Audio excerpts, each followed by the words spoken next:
First and foremost, I think it will be clear if we make it better for Nigerians to see that there's a difference between energy security and pipeline surveillance. Energy security is the sum where this 17 trillion is being mentioned. And energy security, as we all know it, is the sum total of all the expenditure in the process of getting oil and gas processed, whether for export purpose or for domestic refining and consumption. In the report where this statement emanated from, energy security costs Nigeria 17 point something trillion.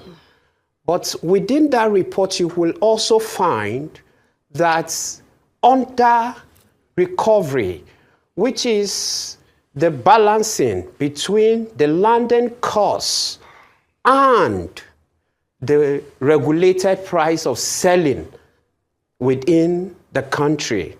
And that alone took 8 point something trillion.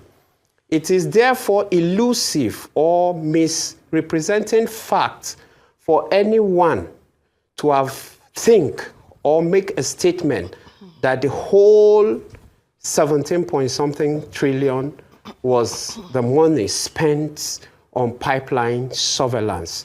Pipeline surveillance is just one unit of all the things involved in energy security, from downstream to midstream to upstream, all the expenditure incurred. And don't forget that there were carryovers from the year before for which this sum is said to have been spent. That is the first thing we have to clear, the difference between energy security and pipeline surveillance, ES and PS. And I will always love to talk about pipeline surveillance in the Niger Delta, which is one of the most functional thoughts that was produced out of the box. Because by our constitution, the armed forces are supposed to protect the critical national infrastructure of the Federal Republic. When it was not working as expected, the civil defense was created with the sole mandate of protecting critical national infrastructure. And it was still not getting the result required. And then they said private companies should participate in the protection of pipeline within the Niger Delta region. A, B, or C, this thinking outside the box of bringing private companies that has resulted in large-scale inclusivity that is evidence in the output, stability, reduction, and zero, in some cases, zero infraction in vandalism has worked. And to the degree that we all know within the region, that pipeline surveillance has suddenly metamorphosed to what would have been said like the child that was waited for, the Messiah that was waited for, to serve between the people and the government, build trust, guarantee stability, and foster economic progress for the nation. In not saying much, I will want us to understand that in every society there are peculiarities, and that is why structurally implementable strategies must be evolved. And pipeline surveillance in the Niger Delta has proven herself to be a workable, structural, implementable strategy in guaranteeing the reduction of incidences, number one, the inclusivity of the people, which was the major bent of the agitation from the beginning, and lastly, to stabilize and give predictability to the Nigerian oil and gas sector in the Niger Delta.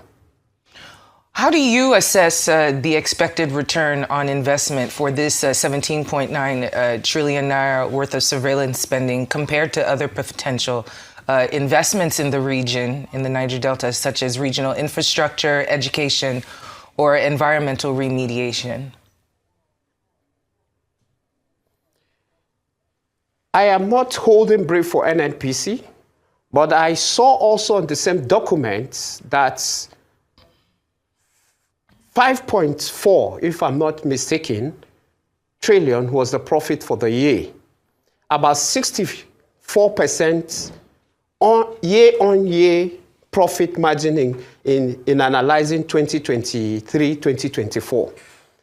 And if that means profit margin is positive. Then I will now go back to the region. My dear sisters and viewers across the world, pipeline surveillance in the Niger Delta is not about boots on the ground alone. It's about the level of inclusivity of the people of the Niger Delta into the community-based surveillance job that has created large-scale employment of over 60,000 persons, has empowered people, has built hospitals, has given startup pack to women, has built health facilities, has taken care of school, given large-scale scholarship. Pipeline surveillance in the Niger Delta is beyond the just protection of pipes and making sure that people do not tamper with this pipe. It is an expanded engagement of the Niger Delta people that has done three things. Number one, has created a social thrust between the Niger Delta people and the government. And then, number two, it has helped us take care of our environment. How do I mean? I mean that when there are no incidences, when there are no fire, what we refer to as illegal refinery in the large scale, the environment is better protected. In remediating the environment or recovering the environment, as it stands now, I think in the last 1 or 2 years, it can be categorically said that from kilometer 1 to kilometer 16 is an area that was affected about 10, 15 years ago. But there are no clear-cut issues of new environmental degradation now. What is going on now in the Niger Delta is environmental recovery on one hand. Then secondly, the people now feel better secured with not being excluded. Then lastly, no matter how you look at issues and you try to control people without economic benefit, it becomes very difficult.